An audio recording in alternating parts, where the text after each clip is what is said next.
రక్షకుడు నీ కొరకు పుట్టాడు. ప్రజలందరి కొరకై ఆయన ఈ లోకానికి తీసుకురాబడ్డాడు. వారందరికీ నెమ్మదిని సమాధానం కోరుతా వచ్చినాడు. ఈ నెమ్మదిని సమాధానం మనం పొందాలంటే ప్రభు దగ్గరికి రావాలా. యేసయ్య కార్చిన శిలువ రక్తం ద్వారా, యేసయ్య నేను పాపిని, నా పాపాలు క్షమించు, నీ రక్తంతో నేను కడగంటే ప్రభు కడిగి పవిత్రపరుస్తాడు.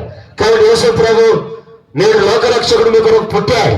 ఎందుకొరకు పుట్టాడనే మాట మనం గమనిస్తే ఇక్కడ ఇంకొక మాట, మనుషుడికి నెమ్మది సమాధానం ఇవ్వడమే కాకుండా మత్తయి సువార్త 1వ అధ్యాయము, యెషయా గ్రంథం 2వ అధ్యాయము ఈ భాగాలు మనం చూసినప్పుడు అక్కడ ఆ కన్యక గర్భవతి కుమారుని కలను, అతనికి ఇమానుయేలను పేరు పెట్టబడుట. ఇమానుయేలు అనే మాట మనం గమనిస్తే దేవుడు మనకు తోడుగా ఉంటాడు. నేను రక్షకుడు ఎందుకు పుట్టాడు అనే మాట చూస్తే దేవుడు నీకు తోడుగా ఉండాలి.